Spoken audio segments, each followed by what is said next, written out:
Alright. I've had a lot planning on different videos to make, and I finally found a topic that I think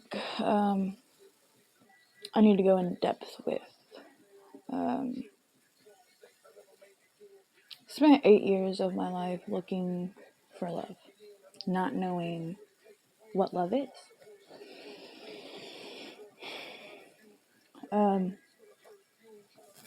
I guess in order to figure out what love is, I had to figure out what love was not. So I've managed to figure out a pretty good idea of love. In these 8 years, I've welcomed 36 different people in my bed. I'm not proud of that. Something to think about. Trust me, I think a lot. I think way too much, actually. But some things that I want to put out there. Love is not something that you feel or find in your mind.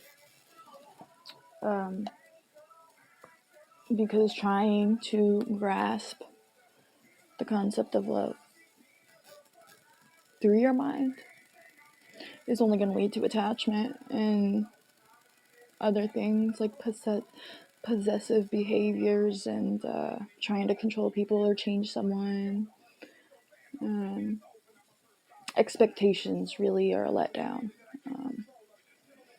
Because not everybody's going to live up to your expectations, and you have to learn to accept that and support positive growth instead of always trying to change somebody. Because everybody's going to change at their own pace, not the pace you're moving at or want to move at or whatever. Everybody's on their own little journey. And you have to support them in their own journey, not just yours.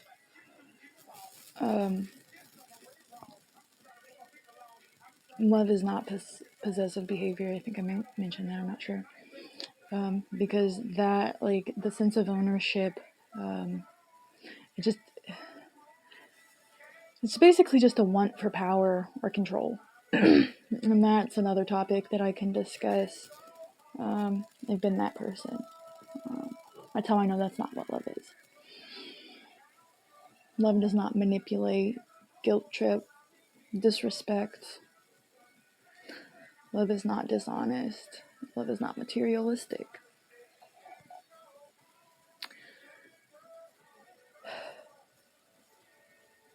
Love doesn't try to change you. Love doesn't play mind games. Love doesn't want to dominate you or control you. Every move you make in life should not be dictated by the person who loves you.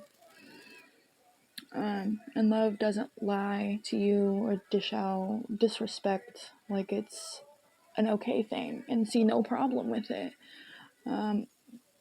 Some people may not know how to love, and maybe you have to help them to realize how. But at some point, you're going to have to realize that if that person's not willing to grasp and love properly, you have to stop wasting your energy. Because at the end of the day, you have to do what is best for yourself. I have some notes here I keep trying to refer to. I didn't put everything in order, so I'm a little disorganized on this one. Alright,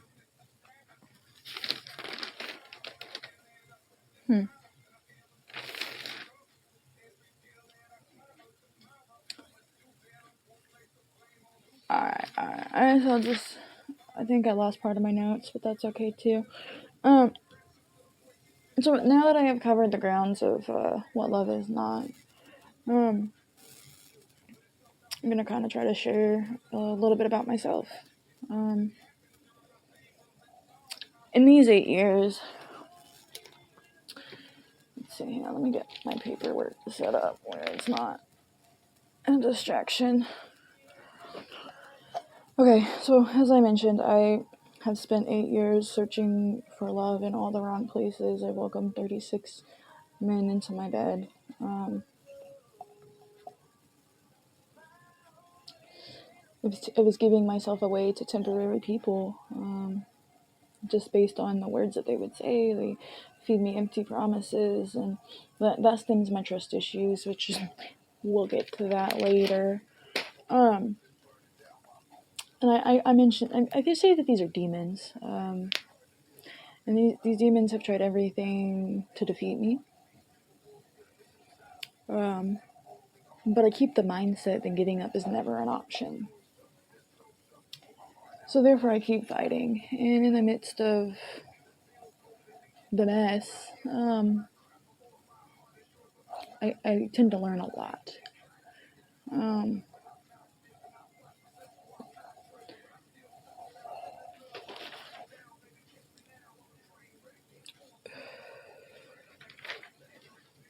Okay.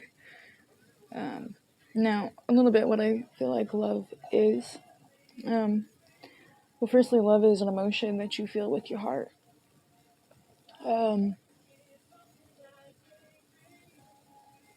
Love is patient. Love is kind. Love is understanding. And is brutally honest. Even if you don't want to hear what they have to say, love is brutally honest. They don't lie to you. Love is supportive and helpful of your goals, provided they're positive. If it's negative, then no, it's not going to support you in a negative manner. It's not going to reward you or whatever the proper phrase is for that, I'm not sure, of negative things. It's not going to support negative habits. However, love does accept you for who you are. The good, the bad, and the ugly. And love forgives. Love is something that's only felt deeply and fully from within the heart. It's a wholesome, warm feeling.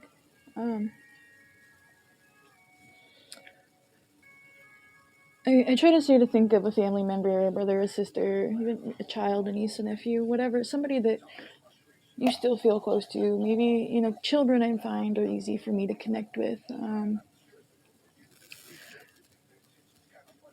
Because they're still being shaped into a human being, and patience is needed, love is needed with children. And so if my love for children is pure, then I know that child's love for me is pure. Now I understand some people don't like kids, think that kids are annoying, and some other things, and that's between that person to take up. Me personally, I love kids. I don't judge anybody for the differences. Everybody's entitled to their own belief system. But when I say to think of a family member or a child close to you,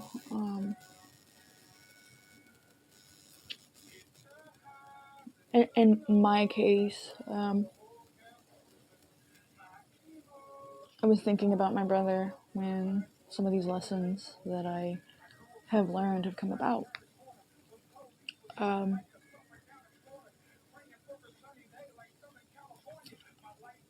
faced the question, what if this person that I care so much about died today? Maybe it was an accident, or maybe it was suicide. Maybe it was murder. Well, regardless of what happened, maybe you were aware that whatever was happening was going to happen, or had potential to happen. Maybe you didn't. But the thing is, you never know. You never truthfully know what the future holds. And tomorrow is never promised. So in the event that this person you care about were to die, and maybe for my case, I'm aware of how people feel. I'm an empath. So if somebody comes to me and they're struggling with something. I can sense the severity. I read energies of people. So anyways, if that person were to die, what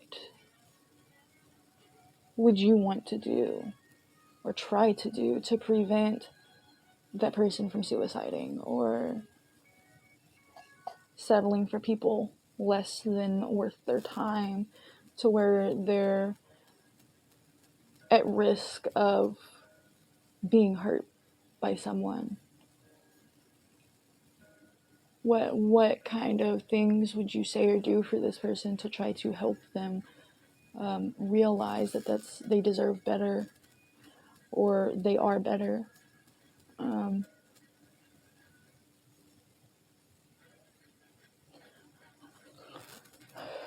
I like to ask myself, what can I do?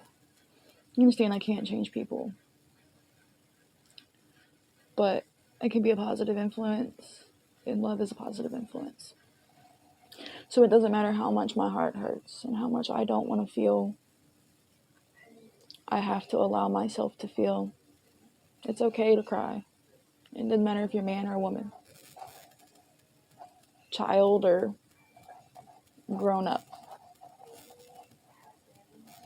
Doesn't matter. The pain, if you let it stop you from living life, you're never going to find happiness.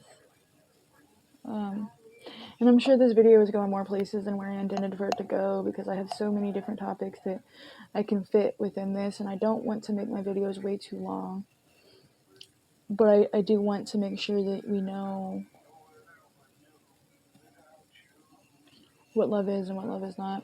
I might have missed one on the other one. I don't remember if I said love is not sex. That is probably the most important part, actually.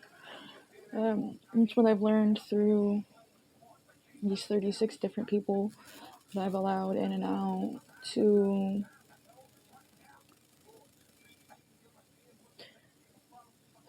people walk out. They swear they're not going to walk out, but they do. They come up with some sad sob story to make you feel for them and feel like you have a connection with them, so then you hop right in bed with them, and then bam, they're gone. They ghost you. No, that puts a lot of thoughts into my head. So many thoughts, and I'm trying not to get overwhelmed by it all. But in the midst of these thoughts, I've realized that gotta look at the bigger picture. And that's more on vibes and energy reading as to how to determine and if somebody is lying to you or not. There's a lot to go into that. You gotta be smart. You gotta use your brain to keep you out of harm's way. Even if your mind is completely mad, gone crazy. I've done it and lost my mind before. Perfectly okay with it. I just ride the roller coaster. And I tried to make notes to get this video on point and just get the basics out there. But somebody that has been a big inspiration to me said to just say words from the heart. So I feel like if I write it down on paper, it's not from the heart, it's from the mind.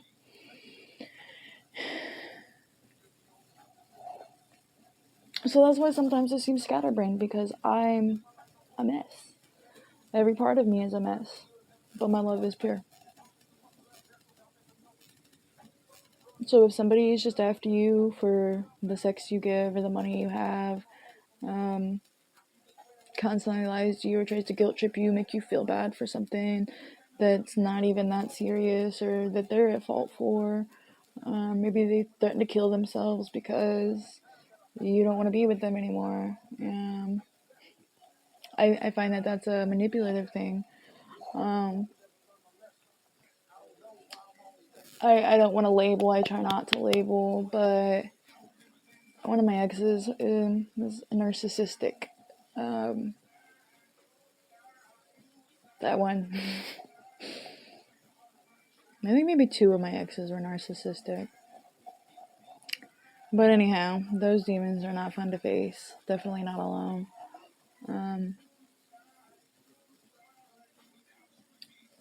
Basically, though, I'm trying to explain now how to love, and I guess maybe that should be the next video. Because I've kind of already explained what love is and what love is not. And a little bit about myself and how I've come to recognize some of these things. So I think instead of making this a super, super long video, that I'll end it here and then I will come up with another video to go more into my scenario of what it takes to be able to love wholeheartedly, and so on and so forth, and some of my other topics. I don't know, but I'll end it there. Just remember, love wins in the end. Stay positive, and it gets better.